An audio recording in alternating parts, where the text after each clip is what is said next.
يا أيها النبي والكوكب الدري يا أيها النبي والكوكب الدري أنت إمام Assalamualaikum warahmatullahi wabarakatuh. Waalaikumsalam warahmatullahi wabarakatuh. Bismillah, alhamdulillah, summa salatu wassalamu ala rasulillah wa ala alihi wa sahbihi wa man tabi'ahu wa mawala. La hawla wa la quwata illa billah, amma ba'du. Pemirsa dan TV dimanapun Anda berada, jamaah kajian An-Nahdiyah di studio yang insya Allah sama-sama dimuliakan Allah subhanahu wa ta'ala. Amin, amin ya rabbal alamin. Jumpa lagi dengan Hendra Tuko dan Gus Hai dalam bingkai acara Ngopi sama Kiai, ngobrol pintar seputar agama bersama Pak Kiai. Alhamdulillah, dalam kesempatan kali ini memasuki episode ke-9, kita masih membicarakan soal pernikahan. Alhamdulillah, di tengah-tengah kita guru kita sekaligus pemandu acara Ngopi sama Kiai, Gus Hai atau Gus Haitami. Beliau adalah pengasuh pondok pesantren Darul Amanah An-Nahdiyah yang berlokasi di Kenanga atau Kelurahan Kenanga, Kecamatan Cipondoh, Kota Tangerang, Provinsi Banten, Indonesia, pinggir Kali Tempe. Beliau sudah hadir di tengah-tengah kita. Irigasi Kenanga. Insya Allah acara kita kali ini akan membahas seputar agama. Daripada kita ngobrol ngalor ngidul nggak jelas, lebih baik kita gabung bersama kami dalam bingkai acara Ngopi, ngobrol pintar seputar agama. Baik, untuk memulai acara ini kami persilakan narasumber kita Gus Haitami atau Gus Hai untuk memulai kata pengantarnya. Silakan Gus. Assalamualaikum warahmatullahi wabarakatuh. Waalaikumsalam warahmatullahi wabarakatuh. Alhamdulillah rabbil alamin. Wassalatu wassalamu ala asyrafil anbiya'i wal mursalin Sayyidina wa habibina wa syafi'ina wa qurrati a'yunina wa maulana Muhammadin wa ala alihi wa sahbihi ajma'in. Qala Allah ta'ala a'udzubillahi minasyaitonir rajim. Subhanalladzi khalaqal azwaja kullaha mimma tunbitul ardu wa min anfusihim wa mimma la ya'lamun. Wa qala Rasulullah sallallahu alaihi wasallam, an-nikahu sunnati paman raghiba an sunnati falaysa minni. Rabbi shrah li sadri wa yassir li amri wahlul 'uqdatam min lisani yafqahu qawli. Rabbi zidni ilman nafi'a warzuqni fahman jaida fil lail wa nahar. Amma ba'du, koordinator sementara Majelis Salim An-Nahdiyah, karena belum dibentuk, insyaallah malam ini kita bentuk, yaitu Bapak Ade Tiar. Semoga panjang umurnya. Amin. Banyak rezekinya. Banyak bininya. Jangan. Enggak berani. Salah ngomong. Yang saya hormati yaitu host kita, yaitu Bang Hendra Tuko, ya, yang selalu setia mendampingi saya. Mudah-mudahan beliau senantiasa sehat walafiat. Tentunya untuk taat dan ibadah kepada Allah SWT. Sahibul Bait yang kali ini rumahnya dibuat pengajian, insya Allah berkah, ya. Yaitu Bapak Guru Nasan beserta keluarga yang saya hormati. Para jamaah sekalian, jamaah Majelis Salim An-Nahdiyah, dalam acara ngopi, ngobrol seputar agama sambil ngopi, ya. Mudah-mudahan kehadiran kita pada episode yang ke-9 ini diredoi dan diberkahi oleh Allah Subhanahu wa taala. Rasulullah sallallahu alaihi wasallam bersabda di dalam hadisnya, ma'at amta zauzaka fahuwa laka sodakoh.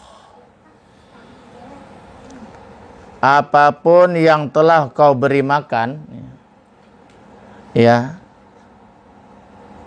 atau yang telah kau berikan nafkah kepada keluarga terhadap istri, itu nilainya menjadi sedekah. Nggak sia-sia tuh jadi suami, betul nggak? Jadi apapun yang kita berikan dengan tulus dan ikhlas kepada istri kita, nah, tapi jangan istri orang. Seorang mah bisa urusannya repot. Iya, itu bisa ada dua pandangan, bisa sedekah, bisa iya, ada udang di balik bapau. Iya, tapi kalau kita memberikan nafkah kepada istri dan anak-anak kita, yang mana nafkah itu kita cari dengan susah payah ya, dengan cara yang halal tentunya ya. Masya Allah, ternyata itu bernilai sedekah. Jadi sedekah itu nggak perlu jauh-jauh sebetulnya. Nanti ada bahasan khusus tuh ya tentang sodakoh. Itu mencari nafkah ya, tentang nafkah ya, nafkah. Bahwa ternyata abdolus sodakoh alal iyal. Seutama-utamanya sedekah itu kepada keluarga. Ini enggak, isi mah belangsak, anak enggak karuan, janda di persen. Iya. Kalau janda nenek-nenek si miskin enggak apa-apa. Iya. Ini janda montok, masih mandiri, betul enggak ya? Sedekah kalau anak yatim masih bagus, betul enggak ya? Ini nyawer bukan anak yatim. Nyawernya di panggung. Naruhnya di tete lagi. Iya. Iya, udah bahasa Betawi aja ya. Iya, di Gunung Emas. Iya. Buah kuldi, Gus. Iya, buah kuldi. Iya, itu coba 50.000, 100.000, malah lebih dari itu kan ya. Sementara sama istri pelit. Nah, itu. Ayo. Ya. Buat nyawer sama anak pelit, tapi buat nyawer habis-habis. nanya begitu nggak dapat sodakoh itu. Nggak bernilai sedekah, itu malah zalim. Jadi sebenarnya luar biasa. Jadi apapun yang kita berikan selama itu halal kepada istri dan anak kita, itu bernilai sedekah.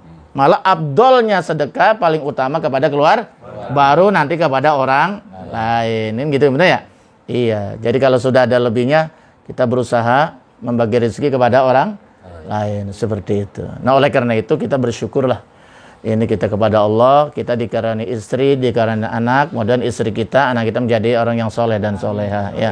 Sehingga kita beri nafkah pun insya Allah bermanfaat dan besar nilai pahalanya di sisi Allah Subhanahu wa taala.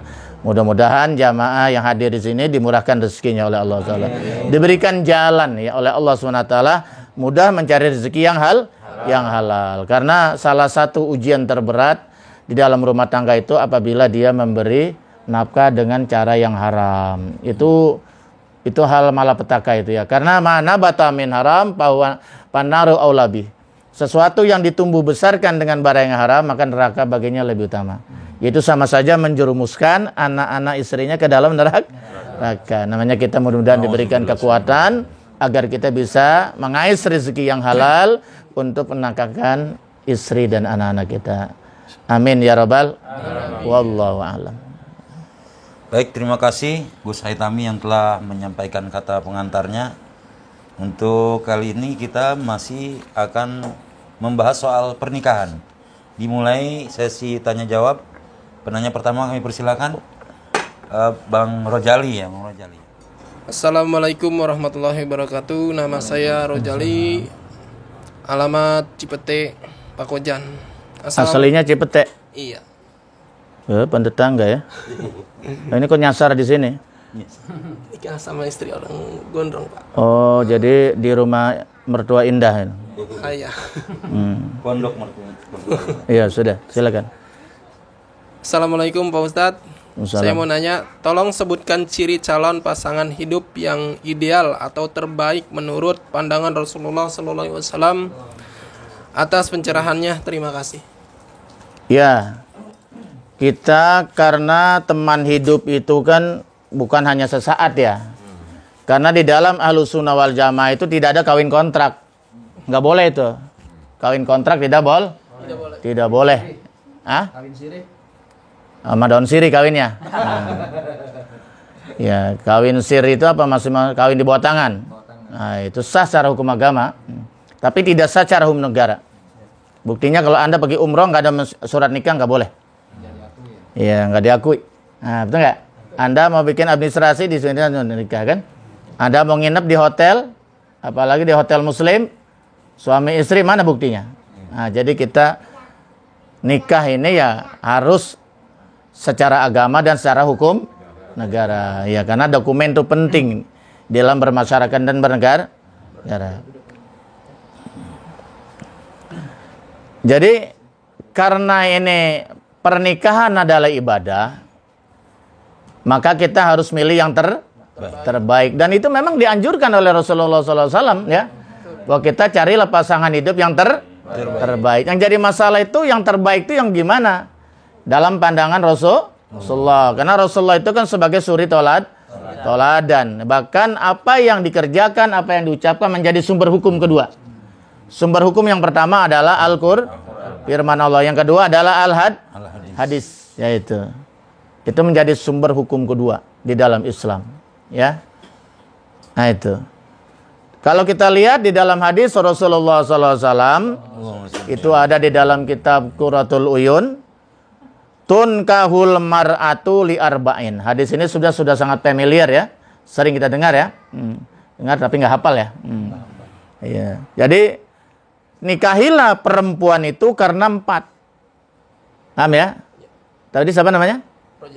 Rojali. Ada lagunya Rojali itu LP Sukaisi. Ya, jadi nikahilah perempuan itu karena 4 hal. Nah, kalau 4 hal ini idealnya ya terpenuhi, wah bidadari itu. Luar biasa itu, betul nggak ya? Nah, apa itu yang 4 hal kata Rasul? Yang pertama, 5 liha, cari yang kaya.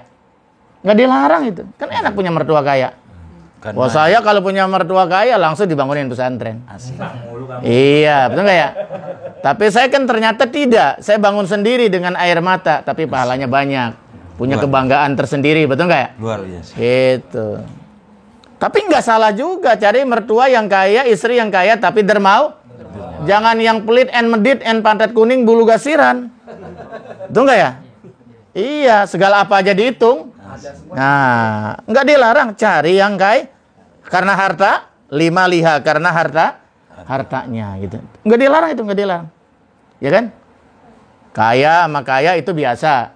Tapi kalau orang miskin kawin sama kaya itu luar biasa. Udah begitu disayang lagi.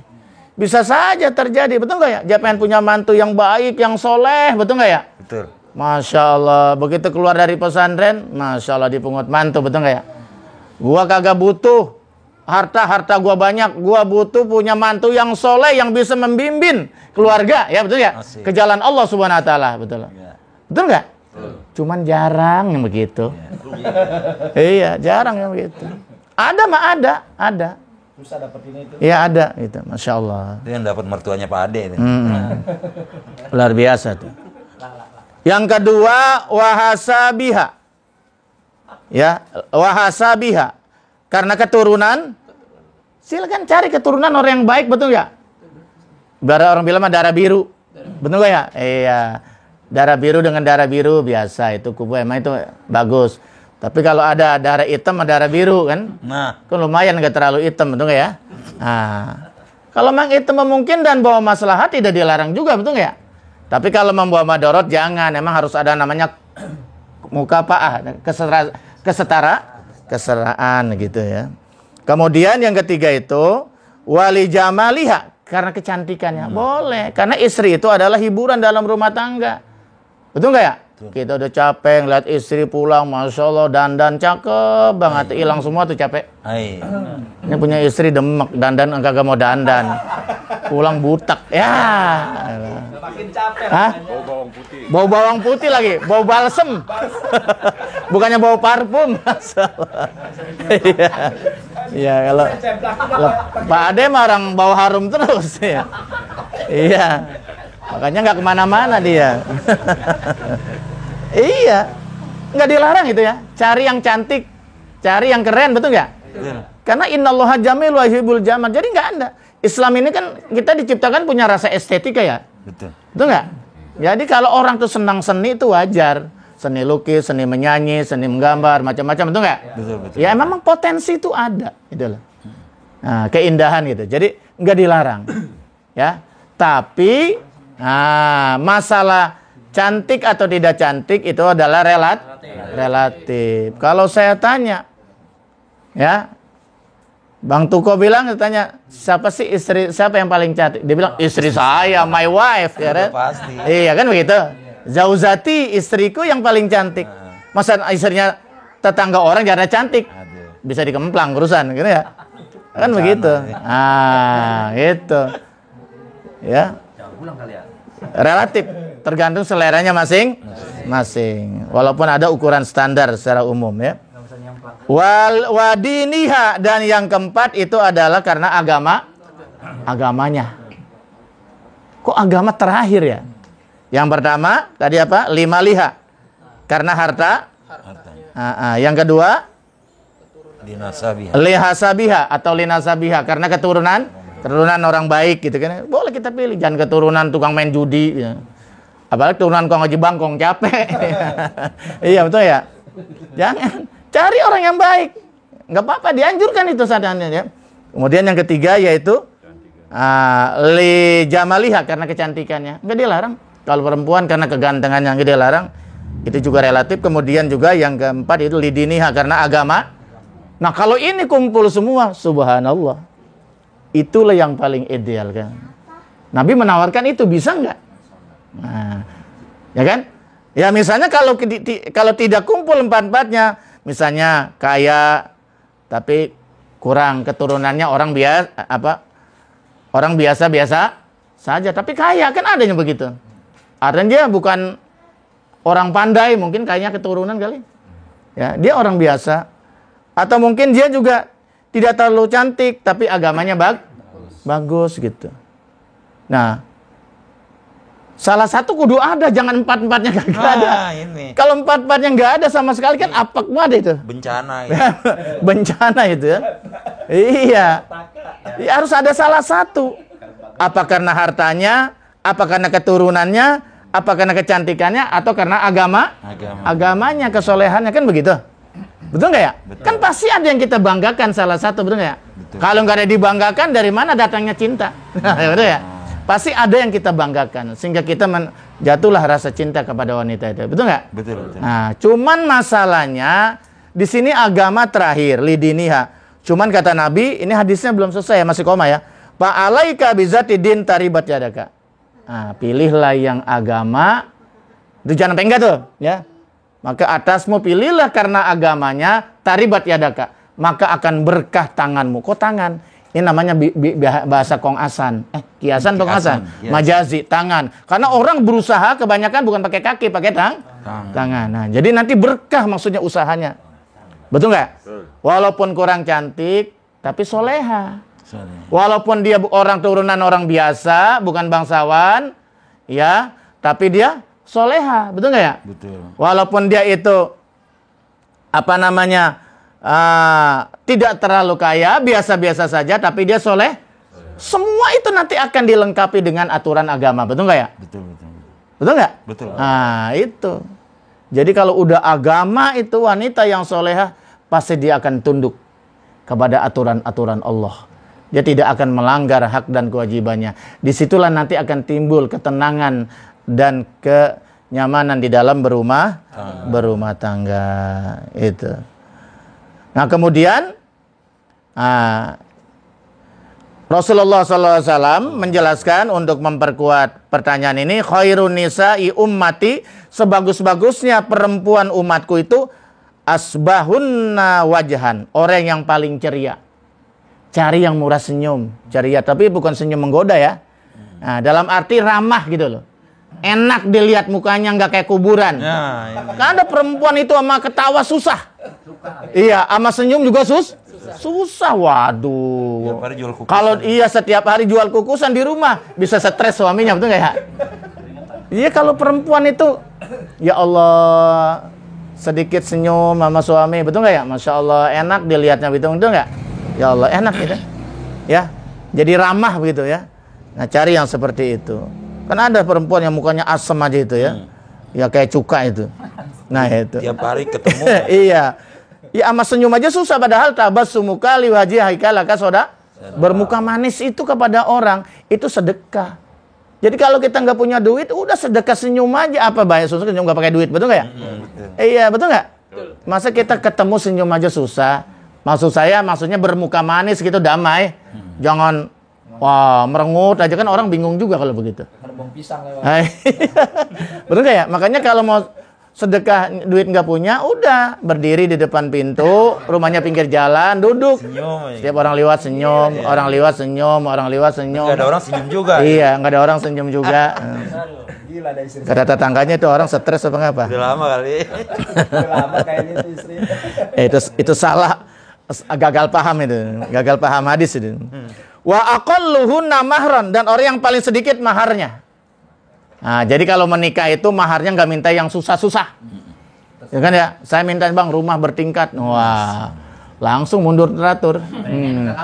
Iya, ya kayak ini misalnya, kenapa di Saudi itu banyak orang perawan tua, perjaka tua? Karena nikah itu terlalu mahal biayanya itu, sangat mahal luar biasa. Ya, jadi nikah itu yang paling gampang di Indonesia, makanya orang banyak lari ke Indonesia. Padahal Nabi tidak mengajarkan begitu. Ada salah seorang sahabat mau nikah cinta sama cinta. Mas kawin itu memang bukan rukun, tapi itu menjadi syarat ya, harus disebut dalam ijab dan qabul. Iya, bimahrin dengan mahar berapa gitu kan. Mas kawinnya berapa sebut. Nah, ketika itu ditanya, saya cuma punya cincin dari min hotam min hadid, cincin dari apa hadid itu? Besi. Ditanya calon istrinya, kamu rela, redo? Iya, sudah. Nikah jadi. Bungkus udah. Ijab kabul. Ya tapi juga jangan terlalu dimurahin. Itu kan istri kita dihargai juga kalau kita mampu, betul nggak ya? Betul. Iya, karena itu kan kebanggaan juga. Karena mahar itu hak istri, betul nggak ya? Betul. Masa kita mampu kita kasih cuman dari cincin palsu, yang cuma 5.000. Iya, masya Allah. Dari Ciki ya? Iya, yang di Ciki itu. Ya, jadi karena itu perempuan itu ya dihargai dengan mas kawin itu sebetulnya mah, betul nggak ya? Walaupun itu tidak mutlak, tapi masalahnya itu semua jadi gugur kalau calon istrinya ridho. Apapun yang dikasih jadi ridho ngejar. Oh, sebuah kitab suci Al-Quran atau seperangkat alat sholat, ya ridho ngejar masalah juga. Ya, oh saya mintanya emas, memang itu lebih utama sebetulnya, karena perempuan senangnya perhiasan, betul nggak ya? Gitu. Jadi perempuan yang baik itu tidak memberatkan di dalam masalah mahar. Paham ya? Ya kan enggak. Saya mintanya 1 buah mobil Mercy, masya Allah. Ya, dia nggak tahu apa emang calon suaminya kemampuannya semana gitu. Berarti. Itu jadi orang yang mempersulit itu tanda calon istri yang tidak baik, wanita yang tidak baik. Ya, kalau bahasa sekarangnya apa itu? Matril apa matre itu? Oh, matre ya. Kayak gitu calon jadi perempuan tua itu. Iya. Wallahu a'lam. Aduh. Oke, demikian tadi jawaban dari pertanyaan Pak Rojali ya. Jamaah Nahdiyah di studio masih tetap kita sambil ngopi ya, santai, jangan terlalu tegang. Ayo. Kita lanjutkan ke penanya yang kedua. Penanya yang kedua siapa? Pak Ade. Ya. Oke, silakan Pak Ade. Assalamualaikum warahmatullahi wabarakatuh. Waalaikumsalam. Nama saya Ade Tiar dari Ciamis, Tasikmalaya. Ayo Pak langsung. Saya mau ada yang dipertanyakan nih, apa saja? Boleh. Ciri-ciri wanita solehah menurut Rasulullah. Kamu nyari lagi? Ini yang belum. Oh gitu. Iya. Mohon penjelasannya. Bagaimana? Ulang lagi? Apa saja ciri-ciri wanita solehah menurut Rasulullah? Oh gitu. Ya. Jadi gini. Siapapun pengennya mencari pasangan hidup yang terbaik ya. Kalau bahasa agamanya soleha kan beda. Soleha itu apa sih? Kalau laki soleh ya. Jadi kalau Bang Jai soleha, waduh repot itu ya. Kudu pakai konde ya. Jadi soleha itu artinya orang yang hidupnya itu serasi dengan aturan syariat agama gitu. Taat lah begitu ya. Nah ini kita lihat pandangan Rasulullah SAW dalam sabdanya, mastafadal mu'minu ba'da taqwallah khairan lahu min zauzatin solihatin. Tidak adalah mengambil manfaat seorang mukmin Ya. Tidaklah seorang mukmin dapat mengambil manfaat atau faedah setelah dia bertakwa kepada Allah, khairan lahu, yang lebih baik baginya daripada zaujah solehah, daripada istri soleh. Nah, jadi setelah kita bertakwa kepada Allah, kita bisa mengambil kebaikan dari istri yang soleha. Kan luar biasa itu. Yang jadi persoalan, istri soleha itu seperti apa? Kan kita sering ngomong ya, istri soleha, betul ya? Ya, istri soleha itu cirinya apa? Indikatornya apa, betul nggak ya? Nah, ini kalau menurut Rasulullah SAW, yang pertama, iza amaroha atau athu. Kalau diperintah taat pada suaminya, manggut dia, nggak godek. Neng, bikinin abang kopi, abang pengen banget ngopi enak kali ini ya. Siap bang. Iya, kata Gus Bahak, emang kalau anda bisa bahagia dengan ngopi, ngopilah. Ngopilah. Apa sih hidup susah-susah? Gus Bahak kan yang sulit menjadi mudah bagi dia mah. Siap. Iya. Betul nggak? Yang penting asal jangan maksiat. Hidup mah yang penting jangan maksiat, betul nggak? Betul. Ah, biar belum rajin ibadah, yang penting jangan maksiat. Cakep udah itu juga. Betul ya? Ini udah nggak rajin ibadah, maksiat mulu kan? Nah itu. Nah ini, makanya acaranya ngopi, kata Gus Bahak. Iya, kalau memang anda hidup ini memang harus bahagia. Jadi kalau anda bahagia jangan ngopi, ngopilah. Nah. Kalau bahagianya dengan kopi pahit, kopi lain. Kopi pahit lah. Ya, betul nggak? Betul. Itu. Jadi yang pertama iza amaroha atau at, kalau diperintah dia tak. Disuruh bikin kopi, dia bikinin kopi. Iya. Suruh bikin teh, suaminya pengen teh, dia bikinin teh, betul nggak? Betul. Suaminya pengen banget, dia bikinin nasi goreng dibikinin. Nasi goreng daun mengkudu. Iya, betul nggak? Daun mengkudu pakai atau tuh, ya? Kencur, pakai kencur. Pakai kunyit sama kunyit ya. Coba dong sekali-kali bikin buat acara ngopi gitu. Iya. Bikin. Pakai kencur, Ya. undang Bang Jai. Nanti siapa tuh minggu depan itu bikin. Siap. Ini udah lama nih nggak ada itunya ya. Apa? Nasi Kembuli ya, iya nih. Baru ciri khasnya itu.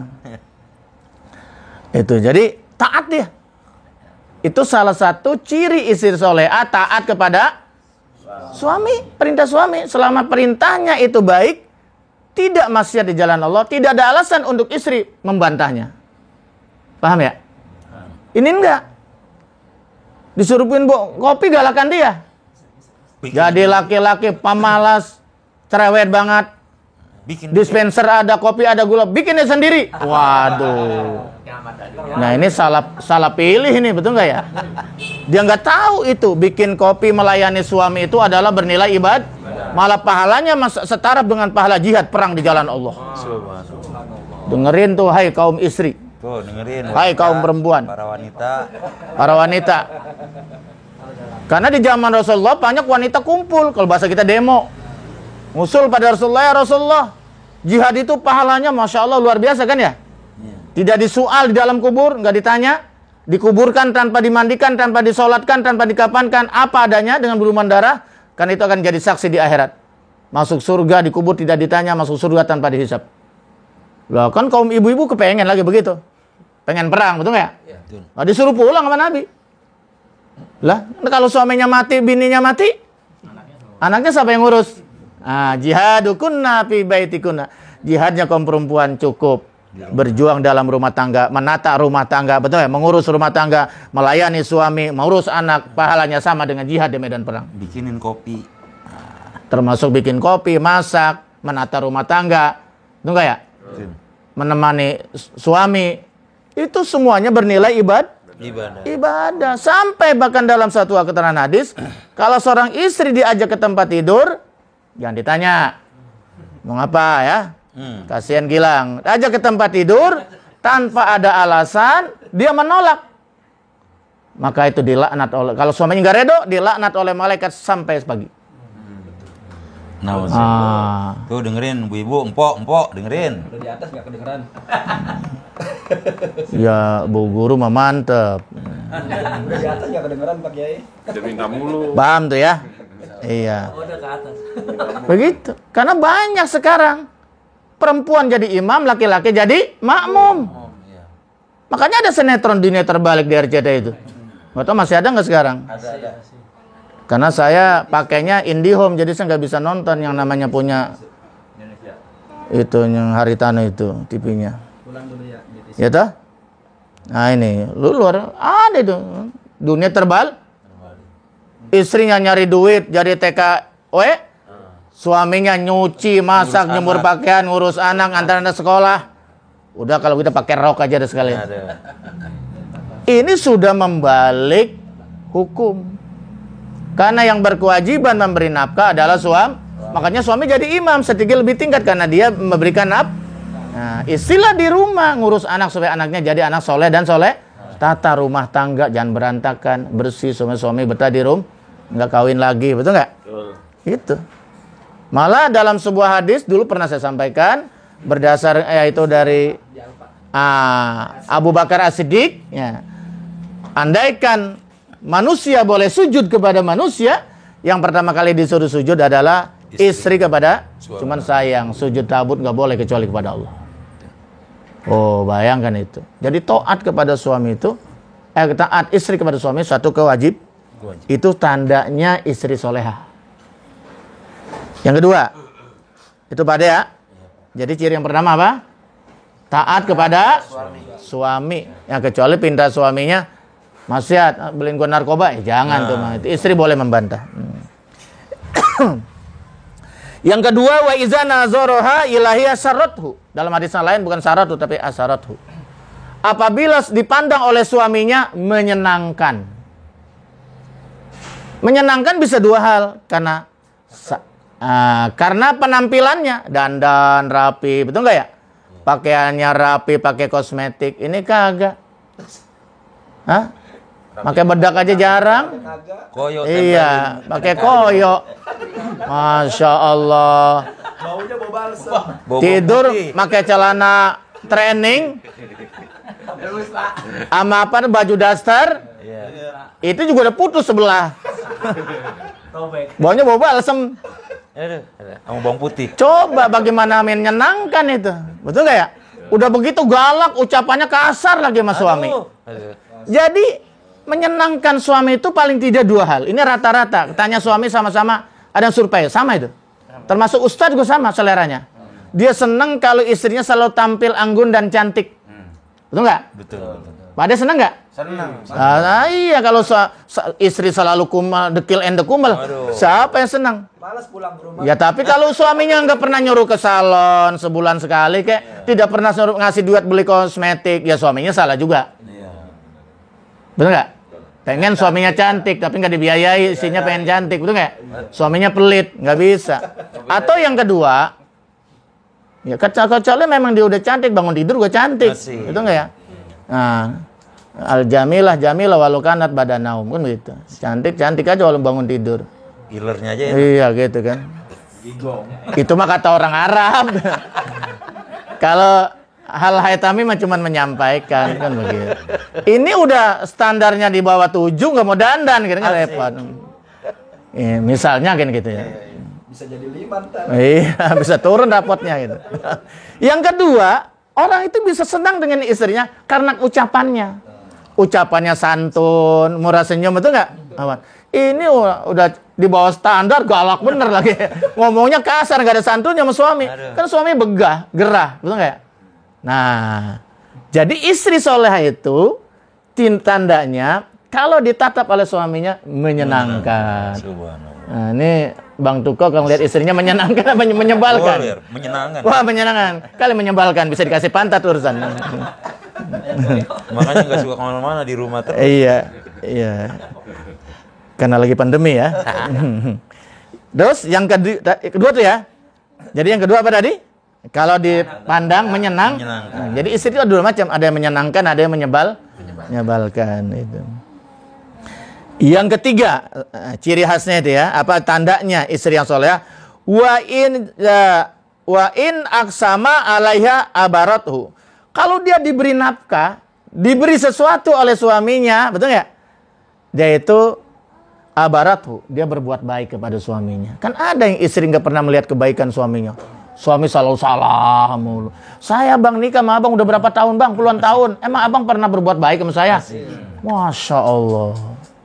Itu mulut bisa buat ngoceh. Kapan abang nyenangin saya? Lupa kali lagi malam Jumat dia. Astagfirullah.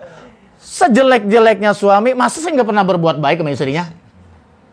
Jadi istri yang baik itu tandanya diantaranya, walaupun suaminya banyak kekurangan, tapi dia selalu melihat kebaikannya. Dan dia bersyukuri dengan kekurangannya, dia bersabar. Paham?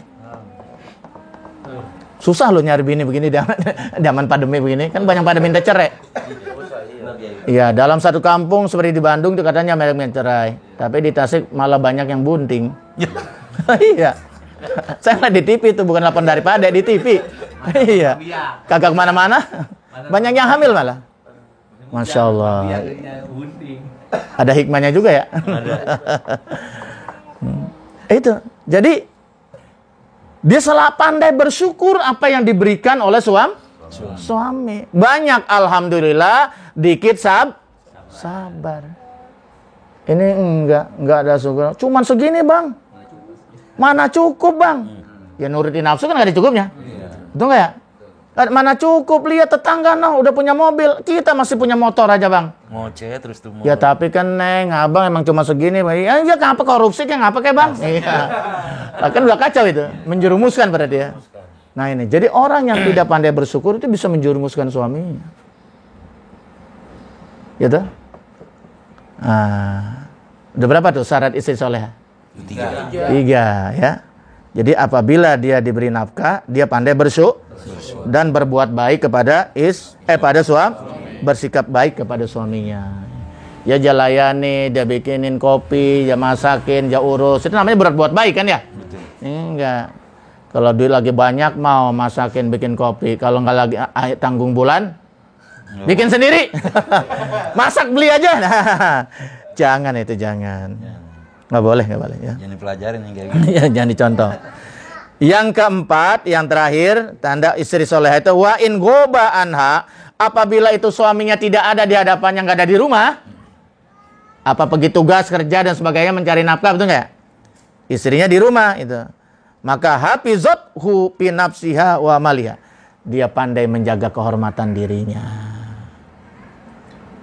Makanya dalam Islam itu kalau suami nggak ada, nggak boleh nerima tamu. Ini tamu malah dikandangin di ruang tamu, nggak boleh kecuali saudara, kerabat, ya apalagi itu yang nggak dikenal oleh suaminya nggak kenal, apalagi nggak disukai kan gitu ya, nggak boleh. Jadi bagaimana caranya? Kalau ada laki-laki ingin ketemu dengan suaminya, maaf ya Bang, suami saya belum pulang, ya, udah di depan rumah aja. Nanti kalau ada provokator tetangga kan repot itu kalau diajak ke dalam. Walaupun enggak apa-apa kan ya. Enggak ngapa-ngapain, dianggapnya ngapa-ngapa. Ya kan susah kalau orang hasad mah. Ya nanti kalau suami saya pulang jam sekian, Abang balik aja kemari kalau pengen ketemu saya, suami saya kan begitu. Nah, itu caranya seperti itu. Fi nafsiha wa maliha, dan juga pandai menjaga harta suaminya. Apa yang udah dikasih buat nafkah wajib itu milik istri. Tapi selain dari itu, yang ada di dompet, yang ada di kantong, di mana, yang ada di ATM, ada di mana lagi di bawah bantal, itu milik suami, harus izin. Ini nggak ada, nggak bisa menjaga. Begitu suaminya nggak ada, masya Allah, semua tukang kredit diberhentiin, boros tanpa izin suami, betul nggak? Apalagi urusan begitu, sedekah aja tanpa izin suami. Kalau itu uang suami itu bisa jadi dosa. Sekarang kan gampang, bisa WA, bisa telepon, betul nggak ya? Nah gitu. Ini enggak, suaminya bingung lah. Ini kan duit di dompet ada 1 juta, kok cuma tinggal 500.000? Kata bininya, tuyul kali Bang. Kata lakinya, tuyulnya lu, cuma dalam hati. Nah, itu nggak boleh itu. Jadi tanda istri yang soleh itu amanah, pandai menjaga dirinya, kehormatannya, dan harta suaminya di saat suaminya tidak ada di rumah. Itu. Jadi ada berapa tuh? 4. Yang pertama, ini penting, ini digaris bawahi. Apabila diperintah oleh suaminya dia taat, patuh, jadi taat pada suami ya.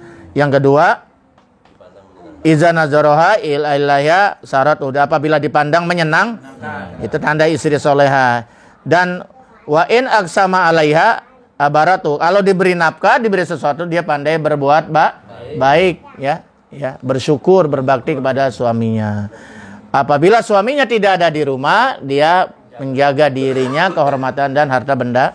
Ingat loh, dosa terbesar seorang istri apabila durhaka kepada suami, bukan pada orang tuanya. Kan udah ijab qabul, udah serah terima. Jadi dosa terbesar bagi istri apabila durhaka kepada suami. Ingat itu. Bukan kepada guru, bukan kepada orang. Jadi salah. Tuh dengerin. Cakep. Siapa MC-nya? Lupa dengerin. Iya. Ah. Cakep ya. Bahkan kalau suami nggak redo, pintu surga nggak terbuka. Nah, tuh. Bayangkan itu. Orang tuanya terlalu banyak turut campur kan? Sementara akhirnya dia tidak menghormati suaminya. Ini kan salah dalam rumah tangga itu. Salah. Malah dia pengen ke rumah orang tuanya aja harus izin sama suaminya. Gak sempat bisa telepon, betul nggak ya? Kata suaminya boleh, silakan. Paham tuh ya? Itu sama orang tuanya dia ya. Oh iya. Kan ada sekarang istri itu menjerumuskan suaminya ke neraka. Ngerti nggak maksudnya? Berarti nyuruh korupsi. Bapaknya ini suaminya pengen memberikan nafkah kepada bapak ibunya yang sudah tua renta tak berdaya. Kan kewajiban anak laki. Kagak boleh. Istri yang soleh itu nggak begitu. Bang, jangan saya aja. Orang tua abang punya duit apa kagak? Tuh baru. Calon sorga tuh bini yang begitu. Jangan dikuburin dulu kalau masih ada nafkah. Jangan dong, masih hidup. Baru itu. Ini enggak. Suaminya ingin berbakti kepada orang tuanya. Itu kan surga, betul nggak ya? Karena tanpa redo orang tua, gak akan masuk surga kalau suami mah. Walaupun isinya redo. Kayak Alqamah itu loh. Emang Alqamah itu kan sahabat. Bayangkan sahabat loh. Kita mah sahabat, tabiin aja bukan, tabiin bukan bener ya. Sahabat ke zaman Nabi. Ahli ibadah. Tapi ngap-ngapan mati susah, nggak bisa menonton. Kenapa? Gara-gara ibunya nggak redo. Terlalu cinta sama sampai lupa kepada cintanya kepada ibunya. Ibunya tersinggung. Sampai tidak mengakui Alqamah. Begitu Alqamah diuji sakit berat, nggak bisa ucap la ilaha illallah. Tapi kita mau dibakar sama Nabi, istrinya, orang tuanya kan nggak tega ibu mah.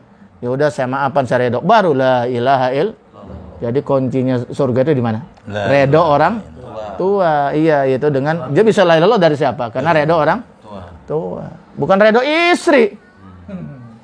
Kalau istri surganya tergantung redo suami. Dibalik. Biar dapat redo dari orang tuanya, tapi dia durhaka sama suaminya, nggak bakal bisa masuk. Yang saya maksud itu suami yang soleh ya. Pak namanya soleh, tapi tukang judi, itu salah nama itu. Bukan soleh, salah itu. Iya, kurang ngaji ya. Wallahu a'lam. Alhamdulillahirabbil alamin. Demikian tadi jawaban dari penanya yang kedua Bapak Ade Tiar. Sudah jelas ya Pak Ade? Insyaallah jelas. Alhamdulillah, jadi sudah dirinci dengan sangat detail sekali. Lanjut saja ke penanya yang ketiga. Siapa? Ada lagi? Komar ya, Pak Komar. Silakan. Bang Komar. Rembulan. Komarun.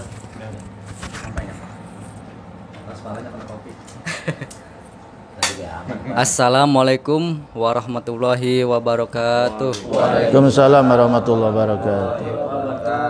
Perkenalkan, nama saya Komarudin, asal dari Kuningan, tinggal dari Gondrong. Gus, Iya. ini mau saya bertanya Gus. Boleh. Gimana caranya supaya bahagia dalam membina rumah tangga? Mohon pencerahannya. Bang Komar bahagia nggak sama ini? Alhamdulillah. Alhamdulillah. Mohon pencerahannya pakai. Oke, begini Bang Komar. Assalamualaikum warahmatullahi Assalamualaikum warahmatullahi wabarakatuh. Kalau di dalam Al-Quran tujuan pernikahan itu apa? Litas kunu ilaiha. Ya, supaya dengan istri itu kita bisa tenang, betul nggak ya? Tentram, damai, betul ya? Nyaman, ya kan? Ya kan kalau bujangan selalu gelisah, betul ya? Nah, tapi kalau setelah punya istri gimana perasaan? Bahagia. Apalagi musim hujan ya?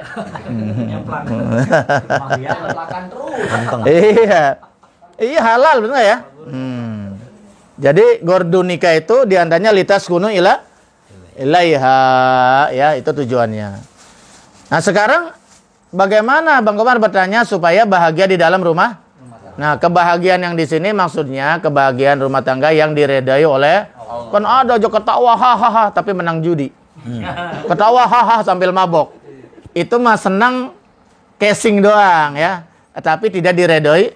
Maksudnya ini adalah senyum bahagia yang diredai oleh Allah Subhanahu, yang dirahmati oleh Allah, itu rumah tangga itu. Subhanallah, luar biasa ya.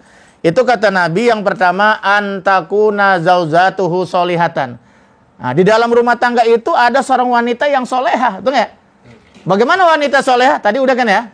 Nah, jadi saya udah ngejelaskan lagi. Kalau ada di dalam rumah tangga itu istri yang soleha, insya Allah bahagia. Insya Allah tenang, sejuk, betul nggak? Jadi bahkan malah bagaikan sang bidadari itu. Tapi walaupun kurang cantik menurut pandangan umum, tapi karena dia sangat soleha karena agamanya, masa itu justru itu yang membuat kedamaian dan ketenangan dalam rumah tangga, kebahagiaan. Ya Bang Omar ya? Iya. Makanya tadi kata Nabi, Fazfar bizatidin taribat. Ya. Kalau 4 syarat tidak terpenuhi, pilih aja salah satu agamanya dah. Ya, gitu, agamanya. Nah, itu yang menjaga standar kebahagiaan dalam rumah. Karena istri yang soleh itu, kalau sudah ada istri yang patut kepada aturan agama. Kalau dia patuh kepada aturan agama, pasti dia taat kepada suami begitu. Jadi, yang pertama, dalam rumah tangga itu hendaknya ada seorang istri soleh. Nah, tapi kalau istri salah, subhanallah, bencana. Ribut, terus rumah tangga panas, baiti nari. Rumah tanggaku laksana neraka bagiku. Padahal kita pengennya baiti rumah tanggaku laksana surga. Kan kita pengennya begitu enggak ya? Nah, itu bisa terwujud kalau istrinya istri soleha itu. Yang kedua, syarat yang kedua nih, kalau pengen bahagia dalam rumah tangga, tenang ya. Wa auladuhu abroro. Tapi dalam hadis yang lain, wa ayyakuna auladuhu abroro. Karena saya sering ngisi dalam acara pernikahan, jadi agak hafal ya. Wa auladuhu abroro, yaitu anak-anaknya anak yang abror. Selalu berbuat baik, berbakti. Bayangkan, kalau punya anak berbakti sama orang tua, akhlaknya cakep, betul nggak? Cium tangan, pulang dari mana, mau kemana-mana, izin sama orang tua, betul nggak? Betul. Masya Allah, disuruh sholat ke masjid, berangkat ke masjid. Ini ada suruh sholat ke masjid, malah main layangan. Betul ya? Malah gak karuan, main bola. Nah, iya, main handphone, betul gak ya? Itu punya disuruh sholat, suruh berangkat ngaji, betul ya? Sekolah bener-bener sekolah, betul gak? Nyampe ke sekolahan, Masya Allah. Suruh nyantren, bener-bener nyantren buat dapat ilmu. Enak gak kira-kira?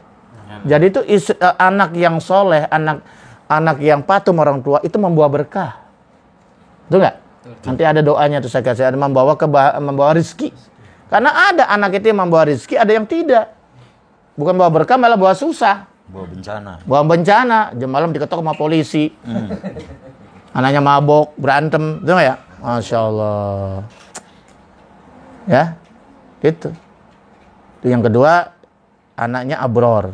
Ya, anaknya anak yang berbuat baik, berbakti kepada kedua orang.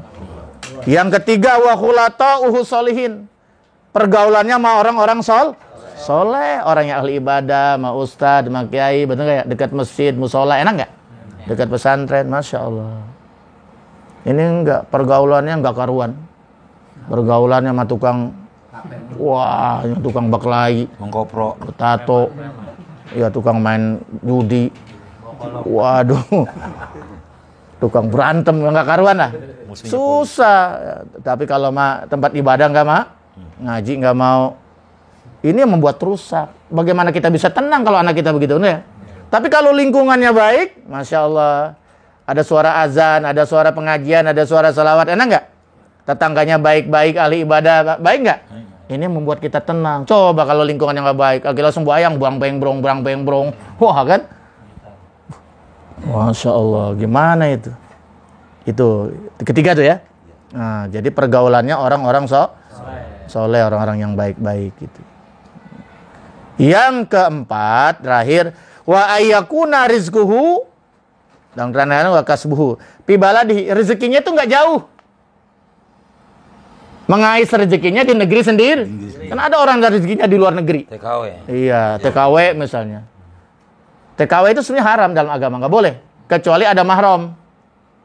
Berangkat sendiri, suaminya di rumah, mahramnya siapa? Nggak ada. Lah iya.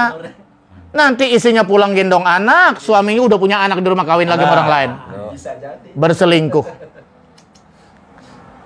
Ada orang yang ketemu suami anak bininya tuh 6 bulan sekali.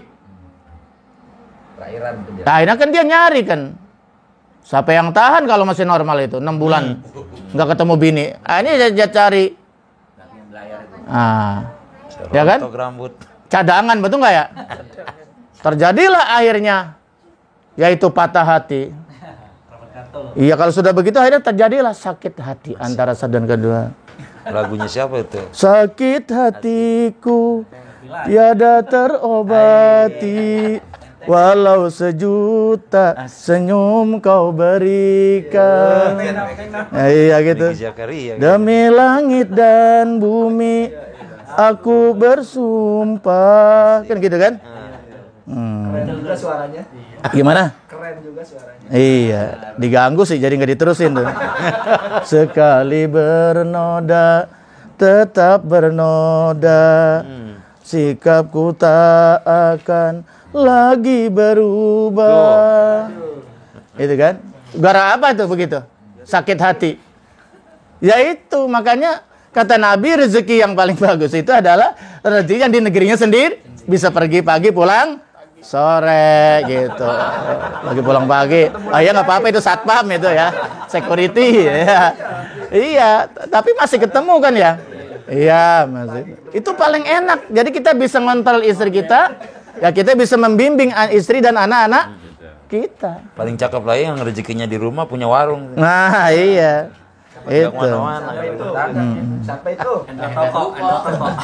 Ya saya kan nggak kemana-mana tapi ada di mana-mana. Ya. Itu. Ya. Jadi sebetulnya terjadilah kalau saudara itu saling tidak percaya kan? Karena jarang ketemu itu ya. Saling cemburu. Kalau cemburu yang biasa-biasa aja sih itu sebenarnya normal karena itu bumbu cinta. Oh justru kalau suami nggak pernah cemburu sama istrinya itu dayus itu. Istrinya dipegang-pegang orang masa bodoh. Istrinya diajak sama orang laki-laki masa bodoh. Itu suami dayus tuh. Dayus nggak boleh itu. Nggak boleh. Iya, jadi iya, istrinya keluyuran tanpa mahram biarin aja. Dia nggak ada rasa cemburu, itu dayus. Tapi yang nggak boleh itu cemburu yang berlebihan. Itu namanya posesif. Nah, posesif. Demasif ya. Iya, bahasa apa itu? Posesif. Cemburunya keterlaluan. Yang nggak harusnya dicemburi tapi cemburi. Itu ada tadi di Indosiar sore itu. Masya Allah. Iya, ya disempetin untuk menghilangkan stres. Emang lagi nggak kemana-mana. Iya, kita nggak kemana-mana. Kalau istri nonton kita numpang dikit. Iya, mau kita mikirin semen mulu, lagi bangun ya. Mikirin pasir, mikirin bayar tukang 5 juta setiap hari Sabtu. Kan pusing kepala saya, betul nggak ya? Iya. Jadi sekali-kali ada juga hibur. Yang penting jangan kita membuat lalai kepada Allah Subhanahu wa taala. Begitu ya. Wallahu a'lam bishawab. Masih ada? Alhamdulillah, demikian tadi jawaban dari penanya yang ketiga ya, Bang Komar. Masih kita berlanjut ke soal pernikahan. Penanya yang keempat dipersilakan. Ini 9:30 bener ini. Nawawi, Bapak Nahrawi ya. Assalamualaikum warahmatullahi wabarakatuh. Waalaikumsalam warahmatullahi wabarakatuh. Perkenalkan, nama saya Nahrawi dari Gondrong. Yang mau saya tanyakan, Gus, dalam suatu keterangan, wanita soleha adalah perhiasan dunia yang terbaik. Mohon pencerahannya atau maksud dari kata-kata itu apa? Demikian. Assalamualaikum warahmatullahi wabarakatuh. Assalamualaikum warahmatullahi wabarakatuh. Ya, dunia perhiasan yang paling indah di dunia ini adalah perempuan, yaitu. Iya, ya benar. Lihat, surga itu bagaimana tidak nikmat, bagaimana tidak indah, tapi ternyata kurang indah juga karena nggak ada perempuan. Makanya Adam minta pasangan, maka diciptakanlah ibu Hawa. Itu, ya. Itu surga saja tanpa kaum perempuan dianggapnya masih kurang, gitu kan? Rumah tangga tanpa ada wanita, kacau nggak kira-kira? Kacau. Rumah tangga sama siapa? Iya, tidak ada yang menata tuh. Tidak indah tuh, rumah berantakan, betul nggak ya? Ya. Dunia tanpa wanita gimana kira-kira? Aduh. Sunyi dan tidak indah, hampa, betul nggak ya? Betul. Masya Allah, iya. Apa artinya rumah tangga yang begitu mewah, rumahnya bertingkat, tapi tanpa ada istri soleha. Jadi yang dimaksud sebaik-baiknya perhiasan dunia ini adalah perhiasan, sebaiknya perhiasan dunia adalah wanita soleh. Ya, kembalinya ke wanita soleha juga. Kenapa bukan laki-laki? Disebutnya di sini. Kalau disebutnya perempuan. Kenapa? Perempuanlah yang akan melahirkan generasi. Betul nggak ya? Betul. Ya dah? Iya. Perempuan ini yang akan melahirkan generasi yang akan datang. Kalau perempuannya indah akan melahirkan keindah. Kalau perempuannya baik akan melahirkan generasi yang baik. Kalau perempuannya tangguh akan melahirkan generasi yang tangguh, betul nggak? Kalau perempuannya soleh maka melahirkan generasi yang soleh dan soleha. An-nisa ibadul bilad, perempuan itu adalah tiangnya negara. Wa iza saluhat, apabila baik itu kaum perempuan, saluhal bilad, maka negara juga akan baik. Wa iza fasadal bilad. Tapi kalau negara wanitanya rusak, bagaimana? Kaumnya rusak, negara juga rusak. Karena wanita yang rusak kan menghasilkan generasi yang rusak. Wanita yang jelek akan melahirkan generasi yang jelek, sebaliknya itu. Laki kan nggak pernah melahirkan kan? Itu. Nah itulah. Makanya di situ sangat menentukan kaum perempuan itu. Jadi hebat sekali itu. Ya, dalam satu hal itu perempuan sangat hebat. Ya, jadi wanita yang soleha, istri yang soleha, insya Allah kan melahirkan keturunan-keturunan kita yang soleha. Tapi kalau istrinya yang salah, ya bisa saja melahirkan anak-anak yang salah. Gitu, ya. Orang bertanam, bercocok tanam, nyarinya bibit yang unggul atau yang tidak? Pasti dipilih ya kan? Karena saya ini dulu petani, ya. Misalnya kalau mau nanam biji timun kan ada dipilih tuh bonteng yang bagus buat bibit kan ya. Nah, kalau misalnya nanam kacang itu yang panjang-panjang yang bagus, ya gede-gede banyak itu yang nanti dibuat bibit. Benar gitu kan? Selalu cari yang unggul, yang terbaik. Sama kita juga begitu. Pengen punya anak yang unggul, yang tangguh, yang baik. Berarti ibunya juga harus baik. Terbaik. Wallah a'lam bishawab. Alhamdulillahirabbil alamin. Masih ada? Demikian jawaban dari penanya yang keempat, Bapak Nahrawi. Sudah paham ya Pak Nahrawi ya? Alhamdulillah. Baik, pemirsa dan TV dimanapun Anda berada dan jamaah An-Nahdiyah, masih ada tersisa satu penanya lagi, satu sesi lagi. Silakan Pak Abde ya. Assalamualaikum warahmatullahi wabarakatuh. Waalaikumsalam. Mau bertanya Gus, amalan apa yang paling utama menjelang subuh dan saat waktu subuh? Itu saja Gus. Ya, ini ada variasi jadi berbeda ya. Ya. Nggak apa-apa. Assalamualaikum warahmatullahi wabarakatuh. Kalau menjelang subuh itu berarti waktu sahur ya. Itu yang paling utama, nggak usah susah-susah, istighfar. Wabil asharihum yastaghfirun. Jadi ibadah yang paling itu kan boleh ibadah tahajud, boleh kalau nggak sempet tahajud mepet waktunya ya, sudah istighfar aja. Sambil duduk boleh kan? Istighfar. Astagfirullahalazim wa atubu ilaik, astagfirullah wa atubu ilaik, atau astagfirullahalazim, banyak sebanyak-banyaknya. Itulah zikir ibadah yang paling dicintai menjelang subuh waktu sahur itu, istighfar. Atau baca subhanallah bihamdihi subhanallahazim astagfirullah. Zikirnya para malaikat. Subhanallah bihamdihi subhanallahil azim astagfirullah. Itu untuk manggil rezeki. Itu wiridnya anak santri ya. Habis tahajud zikirnya itu aja. Saya juga begitu. Kalau misalnya kalau keburu tahajud, kalau nggak keburu zikirnya itu aja subhanallah bihamdihi subhanallahazim astagfirullah. Suka dibaca dalam tahlil. Cuma dalam tahlil kadang-kadang subhanallah bihamdihi subhanallahazim aja kan. Nah, tapi sebaiknya ditambah subhanallah bihamdihi subhanallahazim astagfirullah. Itu zikirnya para malaikat menjelang subuh. Itu yang pertama. Yang kedua, sholat sunnah fajar jangan ditinggal. Kalau sudah masuk sebelum sholat subuh, sholat fardu, sholat sunnah fajar jangan ditinggal. Sholat sunnah fajar itu maksudnya sholat sunnah subuh.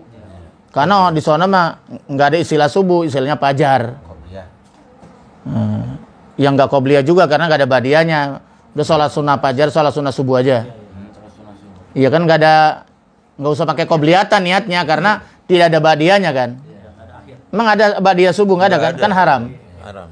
Pada asar juga nggak ada kan? Kecuali sholat tiyatul masjid boleh atau sholat jenazah boleh. Tapi kalau sholat sunnah pada asar, pada subuh tuh nggak ada. Jadi usolli sunata subhi rakaataini lillahi cukup begitu. Itu jangan ditinggal. Usahakan kalau masih keburu ya. Kecuali bangunnya udah mepet mau azan mau qomat itu yang repot. Nah, rakaatal fajri khairum minad dunya wa ma fiha. Itu hadisnya ya. 2 rakaat salat sunnah fajar, salat sunnah subuh maksudnya. Itu khairum minad dunya wa ma fiha. Lebih bagus daripada dunia beserta isinya. Waduh, siapa yang paling kaya itu? Makanya orang kalau pengen kaya di akhirat ya salat sunnah fajar jangan tinggal sunnah subuh itu. Lebih bagus daripada dunia besar isinya, bayangkan itu. Kayak apa itu ya? Jadi sholat sunnah fajar itu. Rakaatul fajri khairum minad dunya wa ma fiha. Berdoa setelah sholat sunnah subuh. Apa doanya? Nah ini, ntar saya bagikan. Allahumma barik li fi zuriyati wa la tadurruhum wa wafikum li ta'atika warzuqni birahum. Ini baca 3 kali setiap habis sholat sunnah subuh fajar. Ini saya juga diijazahkan ya. Nah ini doa supaya anak kita nurut, patuh sama orang tua. Nah, supaya anak kita itu membawa berkah. Anak itu kita mendatangkan berkah dan mendatangkan rizki, bukan mendatangkan susah. Nah, paham ya? Jadi kalau anak tuh pengen nurut sama orang tua, nih baca setiap pada sholat sunnah subuh. Yang ntar saya jelaskan.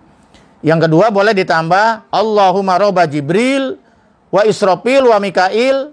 Ya, boleh tambah wa Israil penyambut nyawa sekalian. Nanti nyambut nyawanya pelan-pelan. Wa Muhammadin Nabi sallallahu alaihi wasallam wa a'udzubika minan nar 3 kali. Allahumma robba Jibril, ya Allah, Tuhannya Jibril, ya Tuhannya Israfil, wa Mikail, tapi dalam keterangan lain ada yang pakai Israil jadi 4. Baru wa Muhammadin Nabi sallallahu alaihi wasallam wa a'udzubika minan nar, dan aku berlindung dari neraka. Dari api neraka. 3 kali. Ya, Allahumma robba Jibril wa Israfil wa Mikail wa Israil wa Muhammadin Nabi SAW wa a'udzubika minan. Pendek banget. 3 kali. Kita ini hidup harus punya wirid, aurat, benteng. Yang kita baca terus-menerus, jadi itu jadi ibaratnya HP mah dicas. Kemarin ada tamu datang ke rumah ketempelan jin. Mimpi buruk diomong, harus mimpi buruk jangan diomongin. Kalau mimpi buruk itu meludah ke arah kiri, maaf ya, contoh. Malah ke sebelah kiri meludah. Tapi jangan banyak-banyak, terkena istri ngamuk ya. Ya, isyarat aja. Terus baca istighfar atau baca auzubillahi kalimatillahi tammati min syarri ma khalaq atau bismillahirrahmanirrahim la yadurru ma fil ardi wa la fis sama wa samil. Kalau enggak bisa auzubillahi minasyaitonirrajim 3 kali. Terus ganti posisi, menghadapnya dibalik kemana gitu. Itu kalau ngimpi buruk. Kalau ngimpi baik boleh diomongin supaya nanti yang dengar mengaminkan jadi doa supaya jadi kenyataan. Paham ya? Paham. Kalau mimpi takut kita cemplakan gimana tuh Pak Kiai? Iya ya halal, makanya ditanya lagi. Sama istri jangan dicemplak, dibejek juga halal. Yang nggak boleh kalau nyemprek bini orang. Nah itu. Ya gitu mau udah maklum lah, udah ya. Wallahu a'lam bishawab. Oke ya, cukup ya. Oke, nah setelah itu baru nanti sholat subuh berjamaah. Itu, paham ya? Nah, tadi siapa sih yang nanya? Oh, jangan lupa tuh ya. Ini sholat sunnah subuh dikerjain, sholat subuhnya nggak dikerjain. Itu namanya kuple. Iya. Nih jam 4 kelas rapat ngaji mulai Ya, tolong ya. Salat subuh itu salat paling istimewa karena disaksikan oleh para malaikat. Inna Qur'an al-fajri kana masyhuda. Sungguhnya Qur'annya subuh kok Qur'annya subuh. Maksudnya bacaan salat subuh itu disaksikan oleh para malaikat Allah. Nanti dilaporkan ke hadirat Allah Subhanahu wa taala. Karena malaikat itu kumpul semua waktu subuh dan waktu asar. Man sholat bardain dakhalal jannah, barang siapa mengerjakan salat bardain maksudnya subuh dan asar masuk surga. Wallahu a'lam bishawab. Sekian, wassalamualaikum warahmatullahi wabarakatuh. Waalaikumsalam warahmatullahi wabarakatuh. Alhamdulillahirabbil alamin. Baru saja jawaban dari penanya yang kelima sudah dijelaskan ya Pak Abde ya. Paham ya Pak Abde ya? Alhamdulillah. Pemirsa dan TV dimanapun Anda berada, jamaah Nahdiyah di studio, alhamdulillah kaji kita di episode ke-9 ini telah usai dan kita akan akhiri. Namun sebelum kita akhiri kajian kita pada kali ini, kita akan tutup dengan doa kafaratul majlis. Mari kita bersama-sama membaca doa kafaratul majlis. Bismillahirrahmanirrahim. Subhanaka Allahumma wa bihamdika asyhadu an la ilaha illa anta astaghfiruka wa atubu ilaik. Walhamdulillahirabbil alamin. Alhamdulillah, insyaallah jumpa lagi dengan kami, jumpa lagi dalam acara Ngopi sama Kiai, ngobrol pintar seputar agama bersama Pak Kiai, bersama saya Hendra Tuko dan Gus Haitami di kesempatan yang berikutnya insyaallah.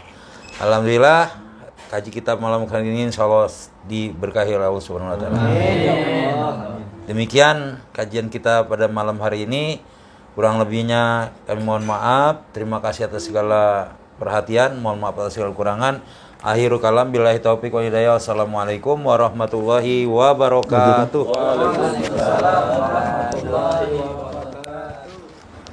Ada tambahan acara sedikit sebentar. Jadi jangan pada bubar dulu ya. Jangan bubar dulu setelah ijazah. Udah kebagian semua? Siapa yang udah kebagian?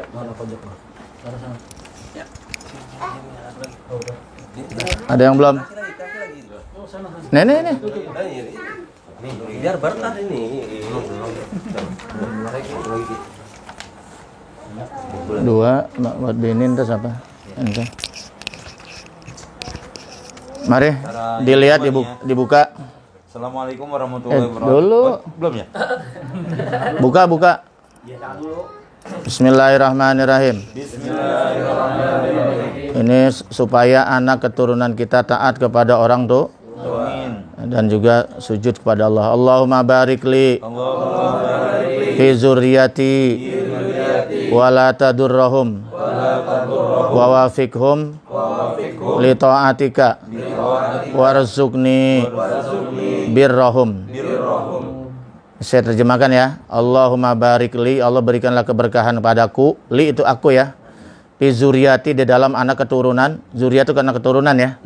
Wala tadurrahum, dor apa dari? Jangan kau datangkan bahaya. Humnya kepada zuriyah, kepada keturunan kita. Semua keturunan kita dijauhkan dari bahaya. Wa wafiqhum, diberikan topik, diberikan kekuatan li taatika, untuk taat kepadamu ya Allah. Karena ada anak itu malas buat ibadah. Warzuqni, dan berikan aku rezeki birahum, dengan kebaikan mereka. Jadi dengan kebaikannya, dengan baktinya anak keturunan kita mendatangkan rizki. Punya anak 5, lebaran ngasih sejuta udah 5 juta. Ya enggak. Kata bininya ngapa cuma 5 bang? Iya. 10, ini datang malah minjem duit. Yang kedua, baca 3 kali setelah sholat sunnah subuh ya. Iya, sholat sunnah subuh. Nah setelah itu yang harus. Yang lain mas terserah, bebas di mana aja boleh. Habis sholat juga boleh. Supaya dilapangkan rezeki yang berkah dan diselamatkan dari api neraka.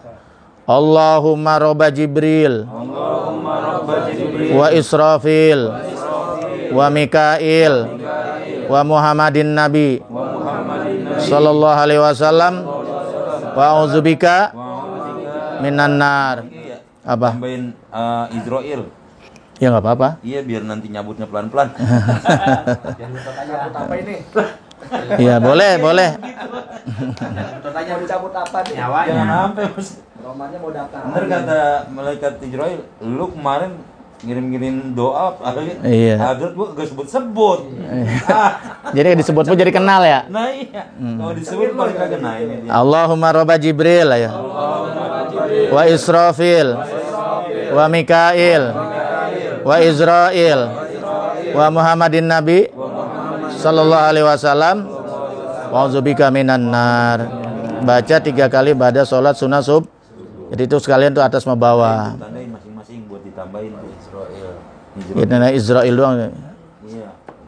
Israel tulisannya. Kalau nggak bisa pakai bahasa Indonesia aja Israel.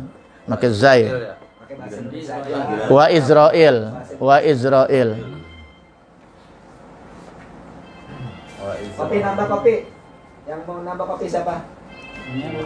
Nanti kalau saya bilang azaz tukum, jawab qabilna ya. Nanti kalau saya bilang azaz tukum, qabilna ya. Kayak akad nikah aja.